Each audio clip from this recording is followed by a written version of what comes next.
Bharatiya Janata party Shri Vijay Shukla ji, नगर पालिका परिषद की अध्यक्ष श्रीमती मीनाक्षी स्वरूप जी,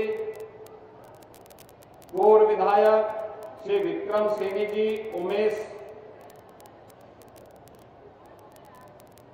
मलिक जी, प्रमोद कुटवाल जी, प्रशांत चौधरी जी,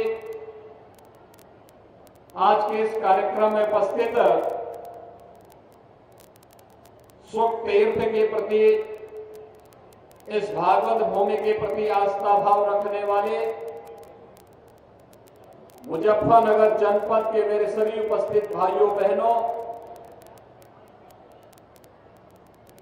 लगभग 4 वर्ष के बाद एक बार फिर से मुझे भागवत भूमि का दर्शन करने का अवसर प्राप्त हुआ है। इस पावन भूमि को कोटि कोटि नमन करते हुए मैं आप सबका हृदय से अभिवादन करता हूं।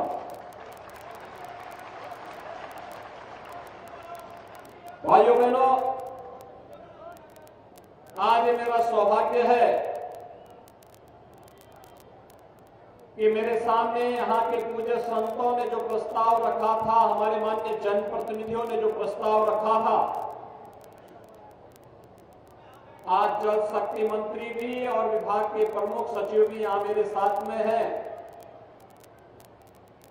कि मां गंगा की पवित्र धारा सुख तीर्थ से होकर के बहनी चाहिए। वह सपना भी आपका साकार हो रहा है। मैं आप सबको मां गंगा को प्रणाम करता हूं और आपको इसके लिए बधाई देता हूं। मां गंगा तो देव नदी है, साक्षात भगवान विष्णु के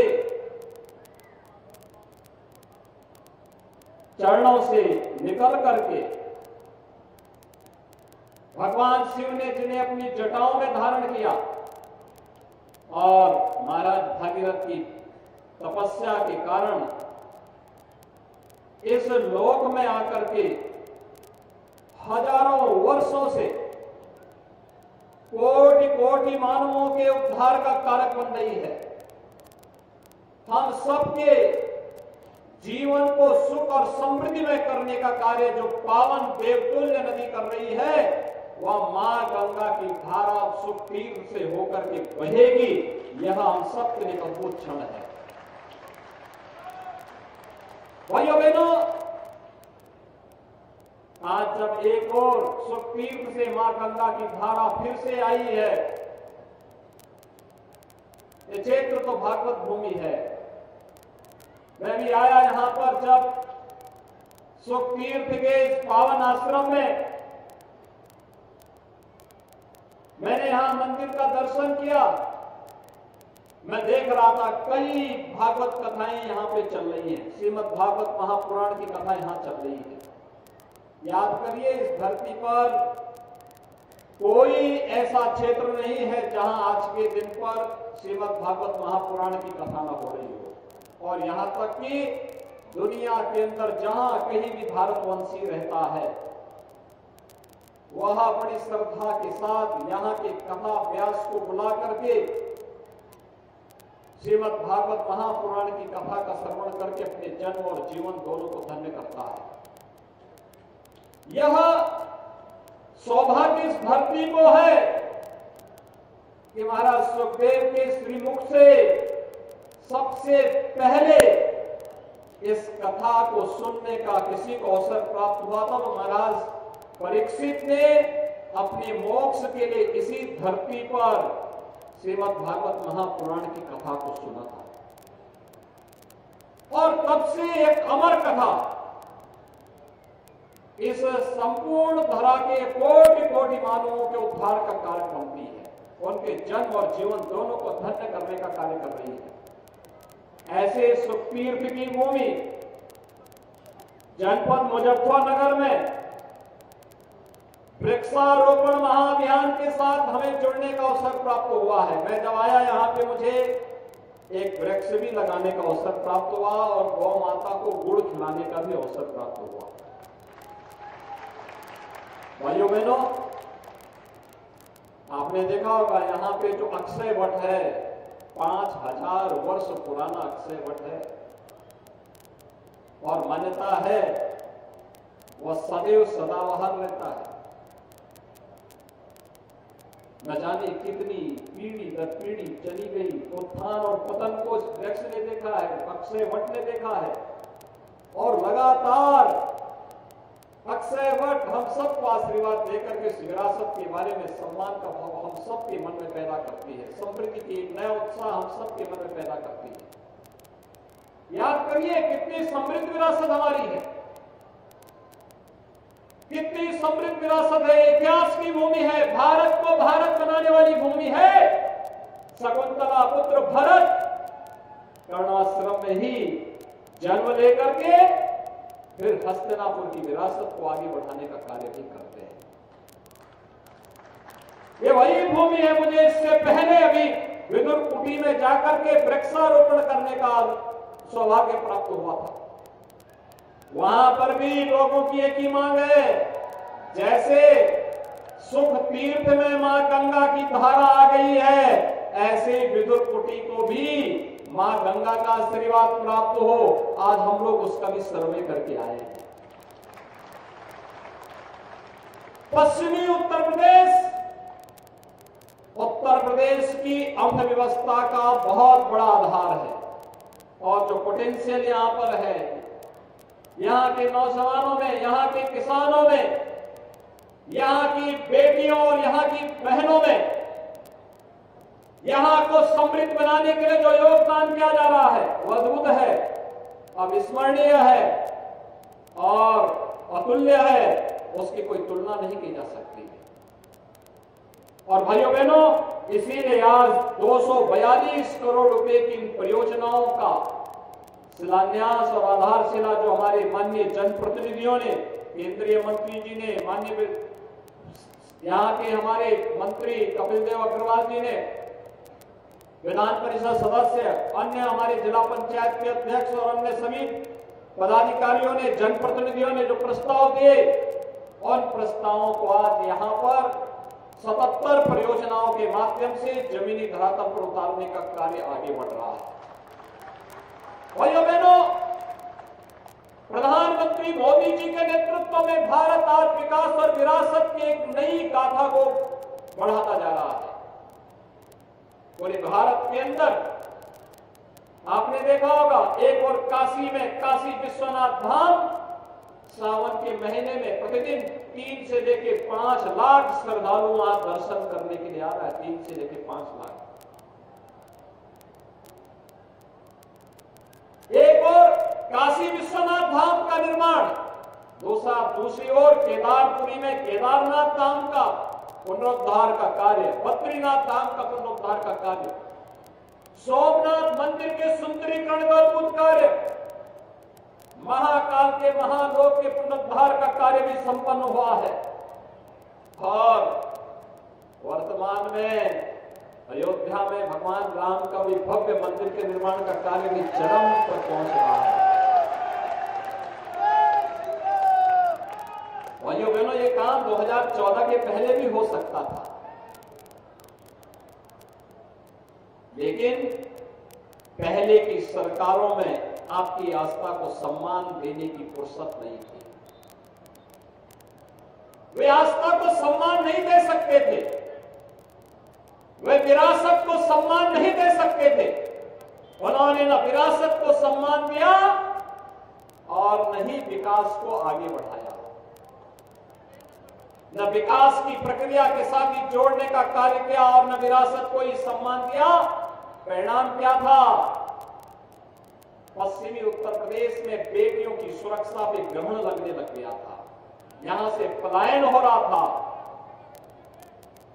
अराजकता चरम पर थी, किसान परेशान था, नौजवान बेरोजगार था, बेटियां असुरक्षित थी। और अब मैं कह सकता हूं, अब पश्चिमी उत्तर प्रदेश का हर नागरिक कह सकता है कि बेटी की सुरक्षा के साथ खिलवाड़ करने वाला अब धरती पर नहीं रसातल में जाएगा, उसके लिए धरती पर तो जगह नहीं मिलेगी।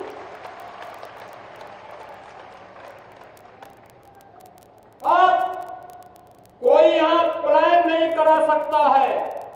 यहां के किसानों को, यहां के व्यापारियों की सुरक्षा की गारंटी डबल इंजन की सरकार दे रही है।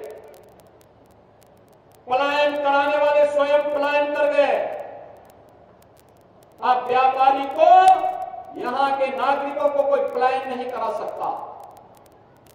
और यही तो डबल इंजन की सरकार है जो विकास भी कर रही है, विरासत का सम्मान भी कर रही है और गरीब कल्याणकारी योजनाओं के माध्यम से तेजी के साथ बिना भेदभाव के शासन की योजनाओं का लाभ हर तबके को उपलब्ध कराने का कार्य भी कर रही है,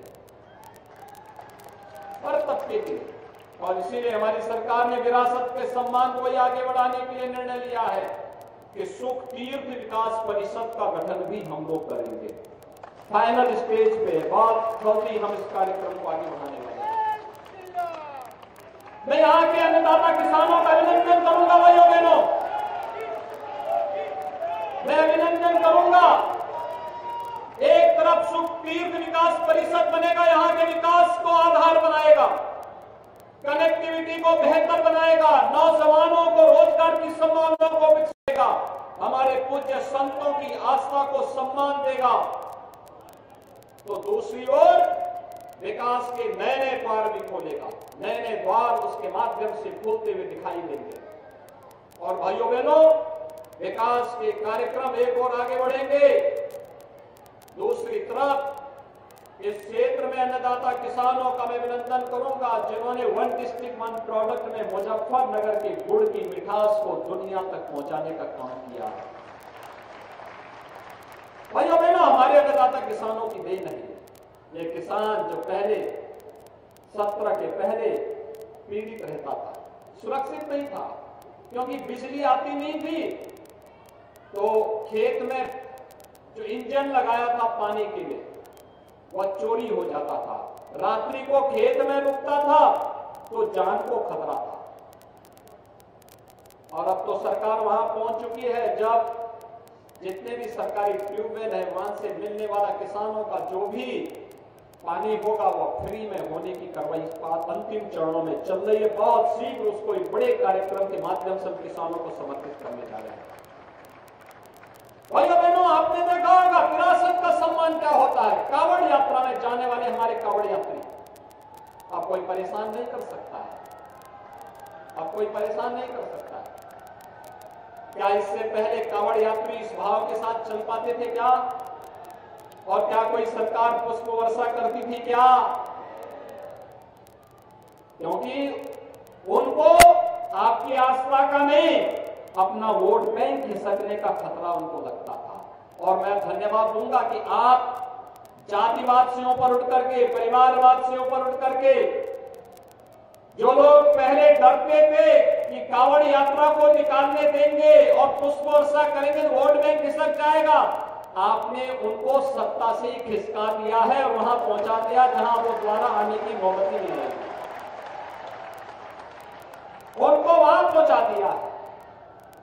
भाइयों बहनों, हमें अपने भारत पर गर्व की अनुभूति करनी चाहिए। हमारा भारत महान है। हमारी समृद्ध विरासत को आगे बढ़ाने के लिए आज विकास की आवश्यकता है।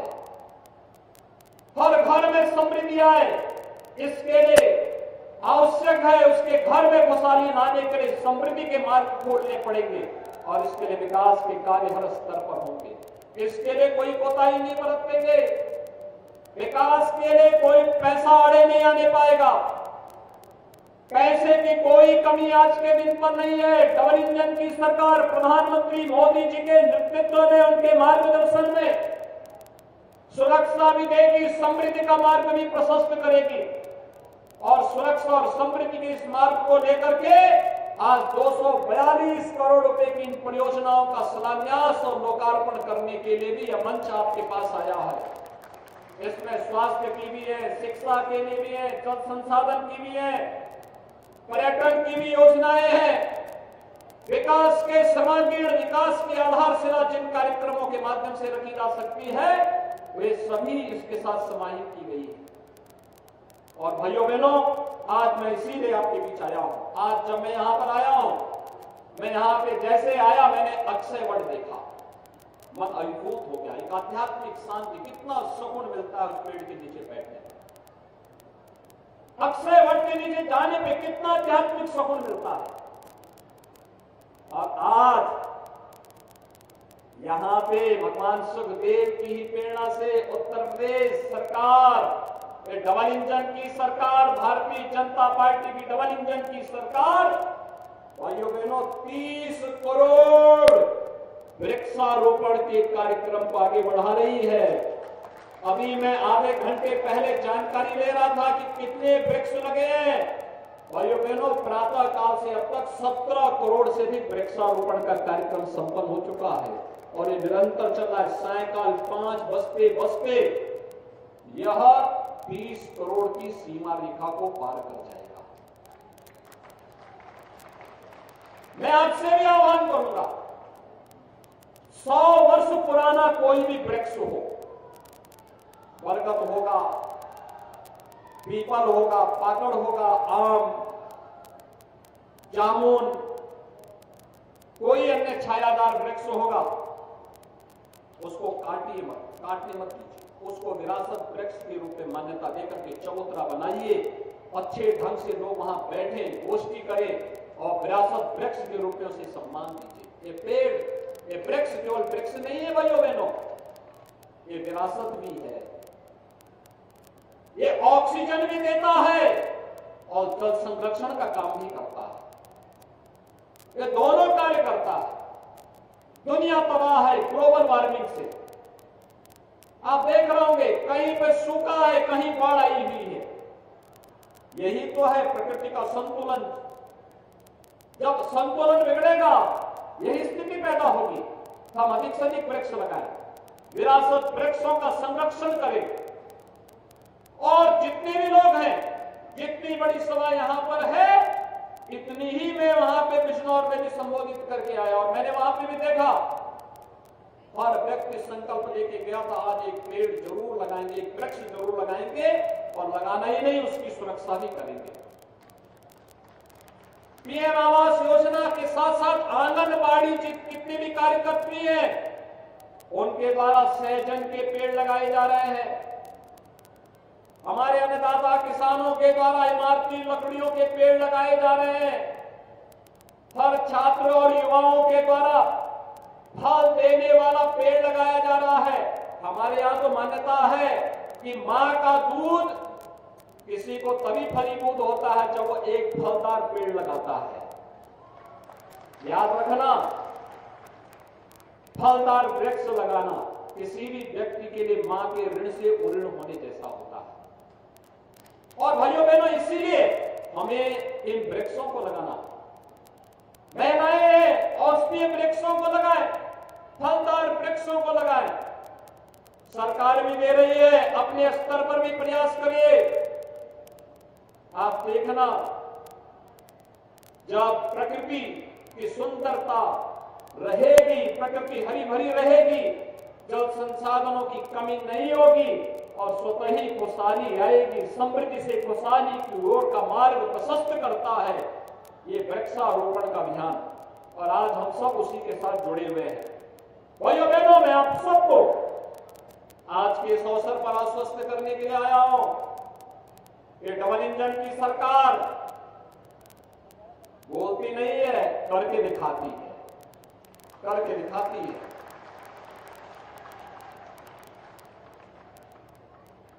मैं धन्यवाद देता हूं मुजफ्फरनगर वासियों को कि उन्होंने ट्रिपल इंजन के रूप में पालिका में हमारे भारतीय जनता पार्टी के अध्यक्ष को चुनाव जिता करके भेजा। मैं उन सबका आभारी हूं जो लोग लगातार डबल इंजन सरकार को अपना आशीर्वाद दे रहे हैं। यह आशीर्वाद केवल सरकार के लिए नहीं, सुरक्षा और समृद्धि को पुष्ट करने के लिए, उसको मजबूती प्रदान करने के लिए, उन भ्रष्टाचारियों के लिए एक संदेश है, उन माफिया और अपराधियों के लिए एक संदेश है जो गरीबों के हक में डकैती डालते थे, व्यापारियों की जबरन वसूली करने का कार्य करते थे और बहन बेटियों की सुरक्षा में सेल लगाने का कार्य करते थे। उन लोगों के लिए डबल इंजन की सरकार एक महाकाल है, महाकाल, और उनको चेतावनी देने का एक संकेत भी है कि हम लोग सबकी सुरक्षा और समृद्धि की बात करते हैं। योजनाओं का लाभ सबको मिल रहा है और योजनाओं का लाभ जब सबको मिल रहा है तो फिर जब सरकार के स्तर पर भेदभाव नहीं, तो फिर सरकार भी उम्मीद करती है कि सबका आशीर्वाद डबल इंजन सरकार को मिले और हम समृद्धि का मार्ग हर घर तक, हर द्वार तक पहुंचाने का कार्य कर सके। आज के इस अवसर पर मैं आप सबसे भी अपील करूंगा, वृक्षारोपण महाअभियान के साथ आप में से अगर कोई जुड़ नहीं पाया है तो जरूर एक वृक्ष जरूर लगाइएगा। मुझे आज बरगद का पेड़ लगाने का भी अवसर प्राप्त हुआ है और पीपल का वृक्ष भी लगाने का अवसर प्राप्त हुआ है। ये लगातार चल रहा है। हर सरकार का मंत्री अलग अलग जनपदों में जाके इस कार्यक्रम के साथ जुड़ रहा है। भाइयों बहनों, आज के इस अवसर पर मैं एक बार फिर से मां गंगा की पवित्र धारा सुख तीर्थ को स्पर्श करते हुए आज आगे बढ़ी है। मैं इस अवसर पर मुजफ्फरनगर वासियों का, सुख तीर्थ में निवास करने वाले सभी श्रद्धालुओं का, पूज्य संतों का एक बार फिर से हृदय से अभिनंदन करता हूं, बधाई देता हूं और विश्वास व्यक्त करता हूं कि हम सब मिलकर के उत्तर प्रदेश को देश के अग्रणी अर्थव्यवस्था के रूप में स्थापित करके, उत्तर प्रदेश को देश के हृदय स्थल के रूप में आगे बढ़ा करके भारत में प्रधानमंत्री मोदी जी के नेतृत्व में भारत को दुनिया की सबसे बड़ी महाशक्ति के रूप में स्थापित करने में अपना योगदान देंगे।